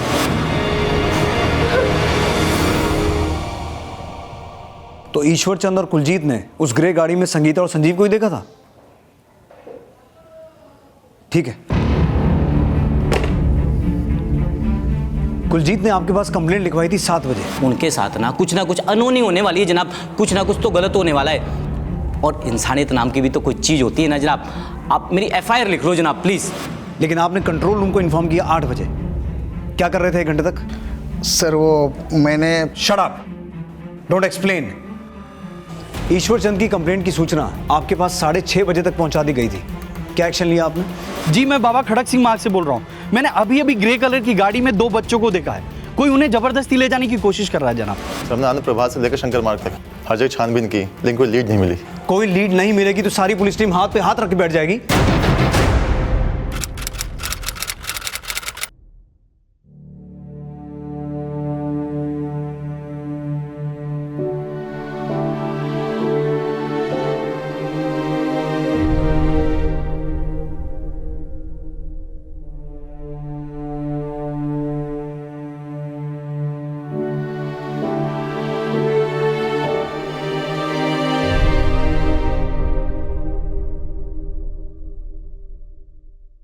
प्रकाश सर, कुलजीत ने बताया था कि उसने उस ग्रे गाड़ी को शंकर रोड से झंडेवाला के रास्ते में ढूंढने की कोशिश की थी, लेकिन वो गाड़ी उसे वहां नहीं मिली। लेकिन शंकर रोड से ही जो रास्ता इंडिया गेट की तरफ जाता है, इसके रास्ते में यहाँ घना जंगल है। इस घने जंगल के एरिया को चारों तरफ से सर्च करना होगा। इस एरिया में साउथ से निजामुद्दीन पुलिस, वेस्ट से करोल बाग पुलिस, नॉर्थ से झंडेवाला पुलिस और ईस्ट से नारायण पुलिस सर्च करेगी। हमें किसी भी तरह से पता लगाना है कि उन दोनों बच्चों के साथ हुआ क्या है और वो ग्रे गाड़ी कहाँ है। Yes sir. Yes sir.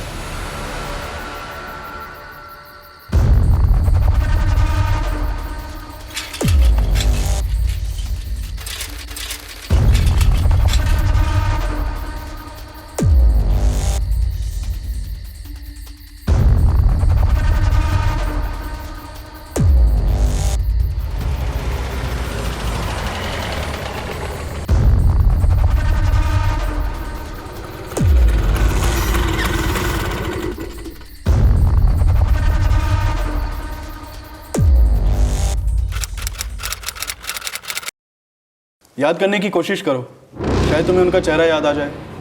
एक बार उनका स्केच बन गया तो उन्हें पकड़ने में आसानी होगी। साहब अभी मेरा दिमाग ठीक से काम नहीं कर रहा, बहुत दुख रहा है साहब। मेरे घर वाले बहुत परेशान हो रहे होंगे। फिलहाल मुझे घर जाने दो साहब। ठीक है, कल सुबह 10 बजे थाने आ जाना, फिर आगे की कार्रवाई करते हैं। ठीक है साहब।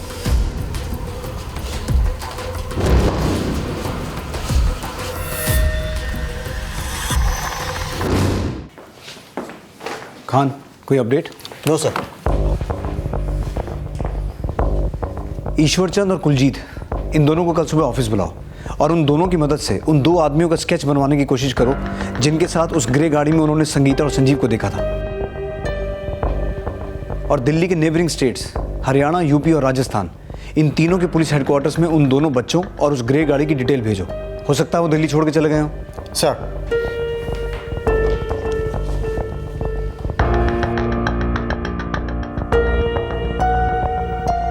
जी सर, अभी बात करवाता हूँ। प्रकाश सर, कमिश्नर साहब आपसे बात करना चाहते हैं। प्रकाश है सर। हाँ प्रकाश, कोई अपडेट? सर अभी तो कुछ नहीं पता लग पाया है, काफ़ी अंधेरा है। लेकिन हम सुबह होने का इंतजार नहीं कर सकते रोशनी के लिए। फ्लेयर गन्स का इस्तेमाल करो। हमें किसी भी हाल में संगीता और संजीव का पता लगाना है। Okay sir. संगीता और संजीव का पता लगाने के लिए दिल्ली पुलिस हर संभव प्रयास कर रही थी और बीतने वाला हर पल उनके माता पिता की धड़कन बढ़ा रहा था। रात भर की कोशिश के बावजूद संगीता और संजीव से जुड़ा कोई भी क्लू पुलिस को अभी तक नहीं मिल पाया था। संगीता और संजीव एक रेप्यूटेड नेवी ऑफिसर के बच्चे थे, इसलिए उनके लापता होने को किडनैपिंग से भी जोड़कर देखा जा रहा था। उनके साथ हुए अपराध का मोटिव समझने के लिए कैप्टन रमन भाटिया द्वारा सस्पेंड करवाए गए कुछ सेलर्स भी शक के दायरे में थे और यह समझने की भी कोशिश की जा रही थी कि कहीं संजीव और संगीता किसी रंजिश या बदले का शिकार तो नहीं हुए थे। सर ये चारों दिल्ली के ही हैं, योगेंद्र सिन्हा, जयदेव मल्हार, टॉमी फर्नांडिस और ये चौथा सत्यदेव दुबे। सर इनके ऊपर एक इंक्वायरी बैठी थी, इनके ऊपर करप्शन और स्मगलिंग का चार्ज था जिसकी इन्वेस्टिगेशन मैं कर रहा था और मेरे ही रिपोर्ट के बिना पर चारों को सस्पेंड कर दिया गया था। अब इनमें से कोई अगर आपको इनके अलावा किसी और पे शक है? नहीं सर, इन कर्नल खत्री का बेटा है आशीष खत्री। ये लड़का सर संगीता को स्टॉक किया करता था। संगीता ने मुझे बताया तो मैंने बहुत डांटा इस लड़के को, आशीष को, और इसकी कंप्लेंट कर्नल खत्री से भी करी। मुझे इस आशीष पे शक है। ठीक है, हम इन सबको इन्वेस्टिगेट करते हैं। प्लीज थोड़ा जल्दी कीजिए सर, जान निकल रही है। मैं समझ सकता हूं कैप्टन रमन, हम अपनी तरफ से पूरी कोशिश कर रहे हैं। Thank you sir. Sir Vinod Singh अभी थाने नहीं आया सर। ये विनोद सिंह ने अपना एड्रेस कहाँ का लिखवाया था? सर फतेहपुरी।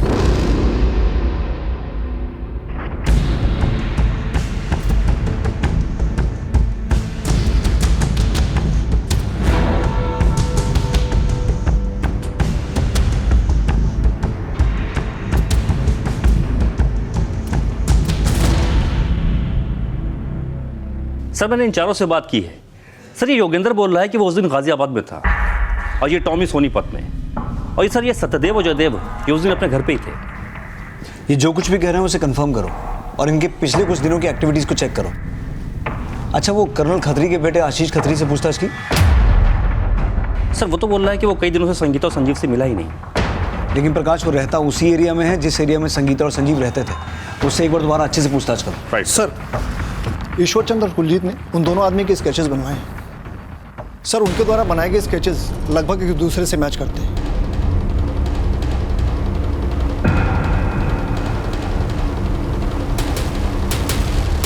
प्रकाश सर, इन दोनों के स्केचेस को हर स्टेट की पुलिस हेडक्वार्टर में भिजवाओ और देखो इनका कोई क्रिमिनल रिकॉर्ड तो नहीं है। Okay sir. ये स्केचेस उन्हीं संदिग्धों के थे जो अगस्त की रात को हॉस्पिटल में देखे गए थे और उनमें से एक विनोद सिंह द्वारा करोल बाग पुलिस स्टेशन में 2 अनजान लुटेरों के खिलाफ लूट और अटेम्प्ट टू मर्डर की एफआईआर भी दर्ज करवाई गई थी। जब इनके स्केचेस करोल बाग पुलिस के सामने आए तो इस मामले की जानकारी उन्होंने कमिश्नर ऑफ पुलिस से शेयर की। सर इसने अपना नाम हरभजन सोडी बताया था और इसने अपना नाम विनोद सिंह। सर इन दोनों के बयान के मुताबिक काली मंदिर के पास 2 चोरों ने विनोद सिंह के ऊपर हमला किया था जिससे उसके सर पे गहरी चोट भी लगी थी।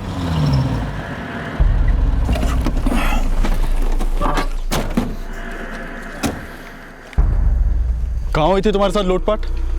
सर यहीं पे उन दोनों ने मुझ पे हमला किया था।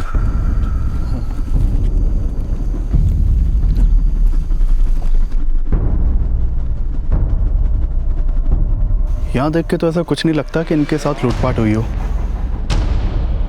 इसके सर पे गहरी चोट लगी है लेकिन यहाँ पे कहीं भी स्ट्रगल के मार्क्स नहीं दिखाई दे रहे हैं।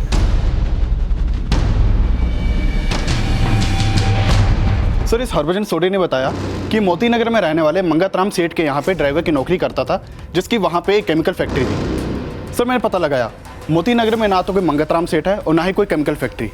और सर इस विनोद सिंह ने भी अपना एड्रेस गलत लिखवाया था। सुनो, ये फतेहपुरी में गली नंबर 17 कहाँ है? गली नंबर 17? यहाँ फतेहपुरी में गली नंबर 12 से आए गली नहीं है साहब जी। तो इसका मतलब है सर विनोद सिंह ने गलत एड्रेस लिखवाया था। ये सेठ मंगतराम का ड्राइवर, उसने कहाँ का एड्रेस लिखवाया था? तो कल रात वो बोल रहा था कि वो अपने सेठ की गाड़ी से विनोद को उसके घर छोड़ देगा। वो कह रहा था अपनी सेठ की मोती नगर वाली फैक्ट्री के आसपास रहता है। मोती नगर चलते हैं। ठीक है सर। तुमने बताया था कि उस रात ये दोनों सर विल्सन हॉस्पिटल में किसी गाड़ी में आए थे? जी सर। लेकिन उस गाड़ी का कलर ग्रे था? Yes sir. मैंने अभी अभी ग्रे कलर की गाड़ी में 2 बच्चों को देखा है। जनाब ग्रे कलर की गाड़ी थी। सर विल्सन हॉस्पिटल में विनोद सिंह का इलाज किस डॉक्टर ने किया था? सर डॉक्टर प्रकाश अय्यर। हाँ सर, वो दोनों लड़के यही थे। इसके सिर पर चोट आई थी, 5 टाके लगे थे। मैंने एक्सरे भी लिया था, ये देखिए सर। मैंने उसे रात भर हॉस्पिटल में रहने के लिए कहा, मगर वो रुकना नहीं चाहता था। उसने बहुत जिद की जाने के लिए, तो मैंने लामा पेपर पर साइन करवा के उसे छोड़ दिया। ये थंब एक्सप्रेशन किसका है? ये विनोद सिंह का, जिसके सिर पर चोट लगी थी।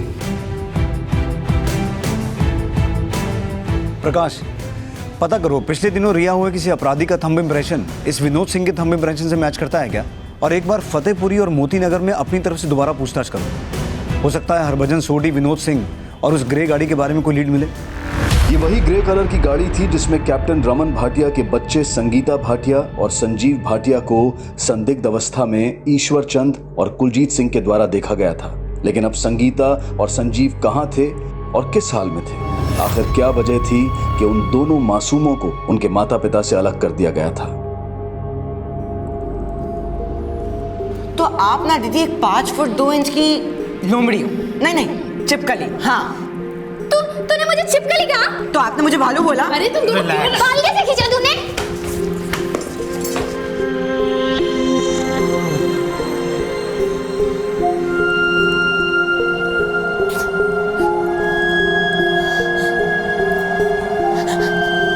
मेरे बच्चे ला दो, मैं नहीं रह सकती उनके बिना। मेरे बच्चे ला दो।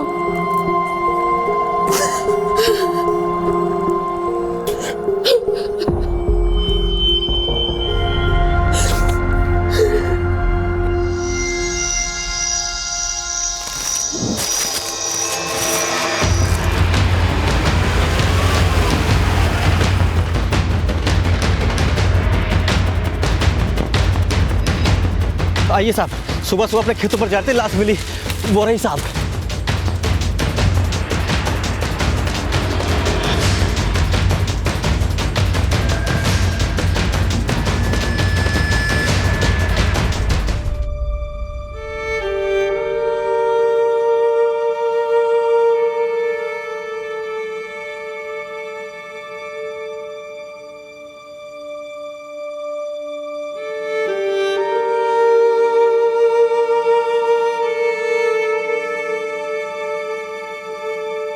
अभी ना मैं बहुत ही जल्दी एक बड़ा पॉप स्टार बनने वाला हूँ।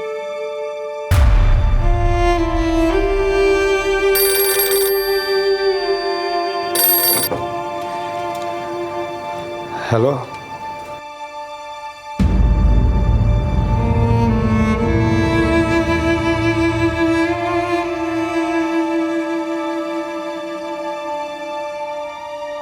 या ना जाने कैसे नर्क से गुजर रही थी। क्या इस अपराध की वजह रमन भाटिया के प्रोफेशन से जुड़ी थी? क्या इन सब के पीछे उन चारों सेलर्स जयदेव, योगेंद्र, टोनी और जयदेव का कोई हाथ था, या कर्नल खन्ना के बेटे आशीष खन्ना का? और वो दो शख्स हरभजन सोडी और विनोद सिंह कौन थे? उनकी इस केस में क्या भूमिका थी? क्या वो कॉन्ट्रैक्ट किलर्स थे? 40 साल पहले दिल्ली शहर में वो माहौल पैदा कर दिया था कि उस वक्त की केंद्र सरकार को पार्लियामेंट में इस केस को लेकर सफाई देनी पड़ी थी। आखिर इस केस की तह में किन गुनाहों की दास्तां लिखी गई थी, ये हम जानेंगे कल रात इस केस के दूसरे और आखिरी भाग में। अब मैं अनूप सोनी आपसे विदा लेता हूं। कल रात आपसे फिर मुलाकात होगी। तब तक अपना और अपने परिवार का ख्याल रखें और देखते रहें क्राइम पेट्रोल डायल 100। सबक एक को सीख हम सबको। जय हिंद। इस तरह के और भी एपिसोड देखने के लिए हमारे चैनल को सब्सक्राइब करें और बेल आइकन दबाना ना भूलें।